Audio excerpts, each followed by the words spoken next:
The diner was filled with the usual late-night crowd, truckers, insomniacs, and a few off-duty pilots grabbing coffee before their early morning flights. In the corner booth sat a woman in her 50s, quietly picking at her apple pie, her graying hair pulled back in a simple ponytail. She wore a faded leather jacket, nothing particularly noteworthy about her appearance. But then, a young Air Force pilot noticed something that made his coffee cup freeze halfway to his lips, a small worn patch on her jacket sleeve. The F-16 Falcon Squadron insignia, but not just any squadron. This was the patch of the legendary Desert Vipers, the most elite fighter squadron that had ever flown combat missions over enemy territory. As recognition dawned on his face, he whispered something to his fellow pilots at the next table. One by one, every military person in that diner turned to look at the quiet woman who had been hiding in plain sight. What they discovered next would change everything they thought they knew about heroes. The fluorescent lights of Mel's all-night diner cast their familiar harsh glow over cracked vinyl booths and coffee-stained tables. It was past midnight on a Tuesday, the kind of hour when the world belonged to night shift workers, insomniacs, and those caught between destinations. The air hung thick with the aroma of bacon grease and burnt coffee, punctuated by the occasional clatter of dishes from the kitchen. In booth 7, tucked away in the corner where the light was dimmer, sat a woman who seemed to embody the very essence of invisibility. Sarah Mitchell, though nobody in the diner knew her name yet, methodically worked through a slice of apple pie that had seen better days.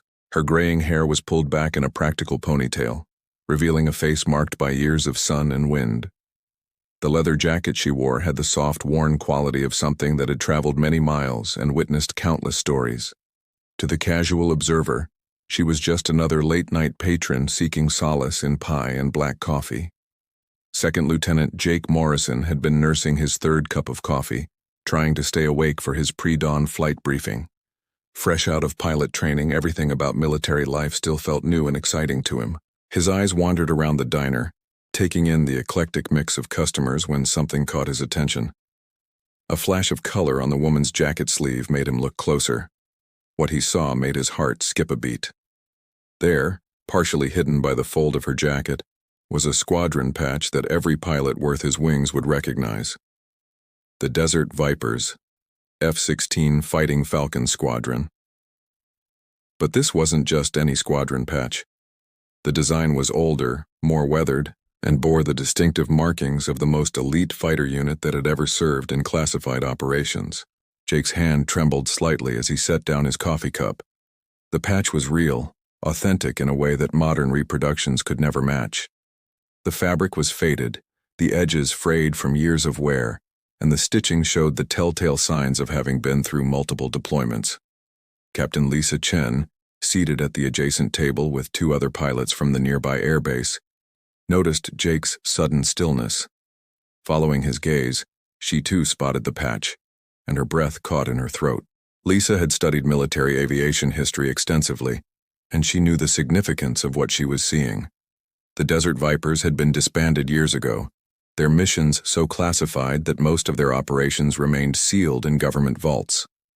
The few stories that had surfaced spoke of impossible rescues behind enemy lines, of pilots who flew into certain death to bring home their fellow warriors, of missions that had prevented international incidents from escalating into full-scale wars. Lisa leaned over and whispered urgently to her companions, "Do you see what I'm seeing?" Her voice carried a mixture of awe and disbelief. Staff Sergeant Mike Rodriguez, a veteran with 15 years of service, looked where she indicated and felt his world shift slightly on its axis. He had heard the legends, the whispered stories passed down from instructor to student in pilot training. The Desert Vipers weren't just skilled pilots. They were mythical figures, the kind of aviators that other pilots aspired to become. And now sitting 20 feet away was someone who had actually worn that patch in combat. The recognition spread through the military personnel in the diner like ripples on a pond. Conversations grew quieter, glances became more frequent, and an atmosphere of reverence began to settle over the room. The woman in booth 7 remained oblivious to the attention, continuing to eat her pie with the same quiet concentration she had maintained all evening. She occasionally glanced up from her plate to gaze out the window at the empty parking lot. her eyes holding a distant quality that spoke of memories both treasured and painful. There was something in her posture, in the way she held herself, that suggested a person accustomed to command but comfortable with solitude. Her hands, Jake noticed, bore the calluses and scars of someone who had worked with machinery, who had gripped control sticks through turbulence and enemy fire. The watch on her wrist was military issue, an old model that had clearly seen years of faithful service. Everything about her spoke of authenticity, of a person who had lived the life that the patch on her sleeve represented. As the young pilots continued their whispered discussions, trying to work up the courage to approach the mysterious woman, Staff Sergeant Rodriguez pulled out his phone and began a careful internet search. What he found in the declassified military records made his hands shake. Major Sarah Viper Mitchell, call sign that had become legend among F-16 pilots. The woman sitting in Booth 7 wasn't just any former pilot. She was arguably one of the most skilled combat aviators who had ever taken to the skies. Her service record, what little was publicly available, read like something from a Hollywood screenplay. She had been among the first women to qualify for F-16 combat operations, breaking barriers in an era when female pilots faced skepticism and outright hostility. But Sarah hadn't just proven herself equal to her male counterparts. She had exceeded them in ways that redefined what it meant to be an elite pilot. Her flying evaluations were legendary, consistently scoring perfect marks in scenarios that left other pilots grounded for weeks. The missions that had earned her the call sign Viper remained largely classified, but fragments of stories had leaked over the years through the tight-knit pilot community. There was the rescue operation deep in enemy territory where she had flown her F-16 through a canyon so narrow that her wingtips nearly scraped the rock walls, all while under heavy anti-aircraft fire. The mission had been deemed impossible by mission planners. But Sarah had volunteered anyway, when intelligence indicated that a downed Navy pilot was being held in a location accessible only by air, flying at altitudes so low that she was beneath enemy radar, but above certain death by mere feet. She had provided air cover while a rescue helicopter extracted the pilot. The operation had saved not just one life, but had prevented the capture and torture of an officer who carried sensitive intelligence that could have compromised ongoing operations across the region. Then there was the incident over the Persian Gulf that had earned her the Distinguished Flying Cross, though the full details remained classified to this day. What was known was that Sarah had single-handedly prevented an international incident that could have escalated into a full-scale war. Enemy fighters had been vectoring toward a civilian airliner that had strayed into restricted airspace due to a navigation error. The rules of engagement were complex, the political implications staggering, and the margin for error non-existent. Sarah had intercepted the enemy aircraft, using a combination of tactical brilliance and sheer audacity to force them to break off their attack without firing a single shot. The maneuvers she had employed were so innovative that they became part of the curriculum at the Air Force's elite pilot training programs. Her after-action report was required reading for any pilot seeking advanced tactical certification. But perhaps the most remarkable aspect of Sarah's career was what happened after her combat service ended. Instead of parlaying her legendary status into a comfortable position at the Pentagon or a lucrative career in the defense industry, she had quietly returned to civilian life. No book deals, no speaking engagements, no attempts to capitalize on her fame. Those who knew her said she viewed her service as a duty fulfilled, rather than a platform for personal gain. She had operated under such high levels of classification that even discussing her missions could have resulted in criminal charges. The patch on her jacket was one of the few tangible reminders of a career that had literally helped shape the course of history, yet she wore it with the same casual indifference she might show toward an old college sweatshirt. The irony was profound.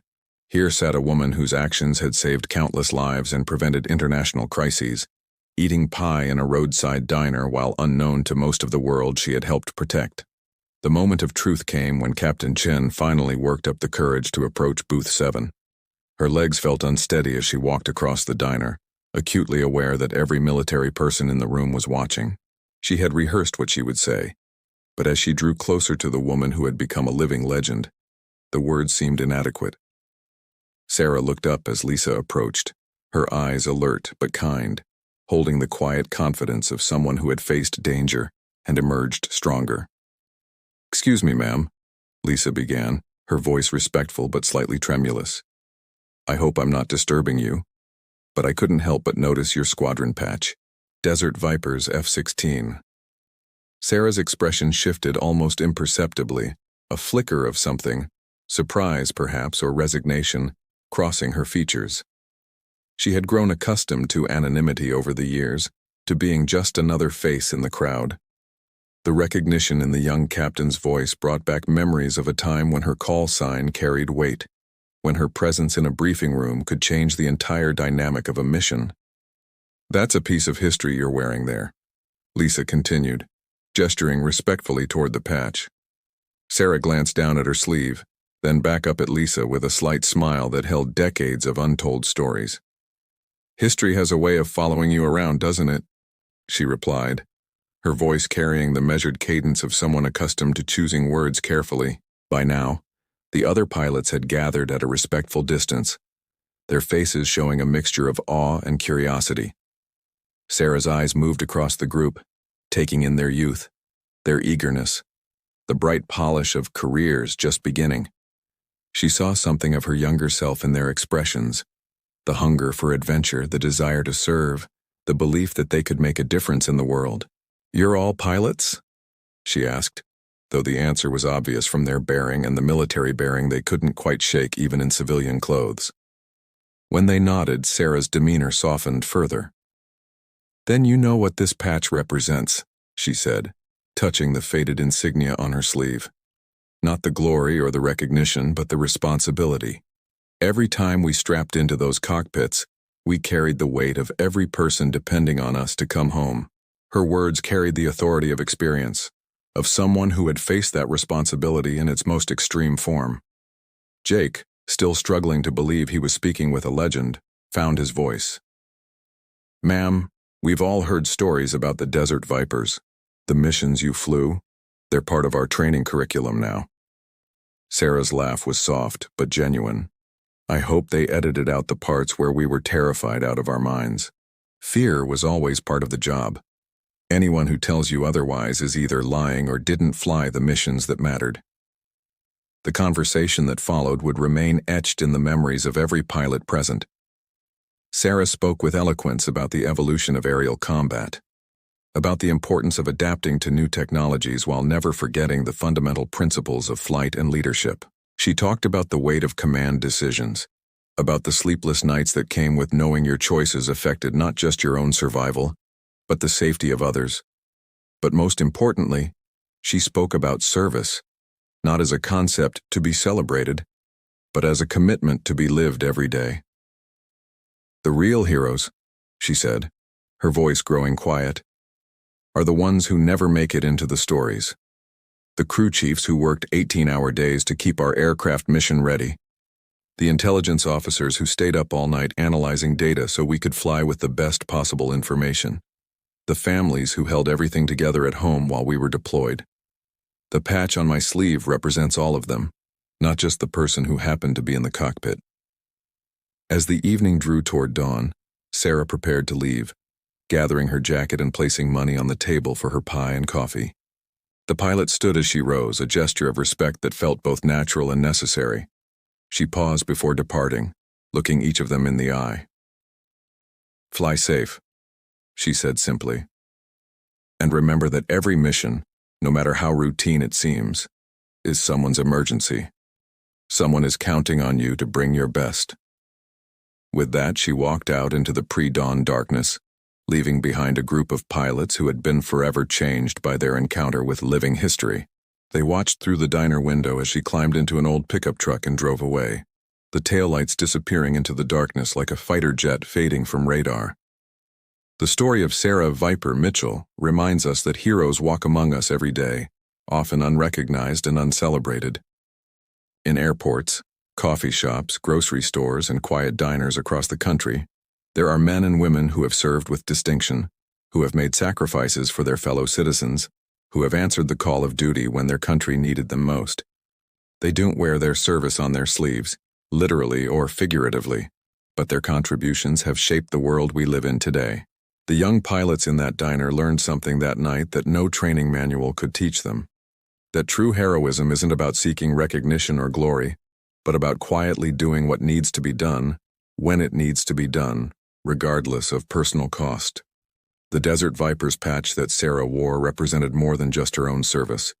It symbolized the dedication of every person who has ever raised their right hand and sworn to defend their country.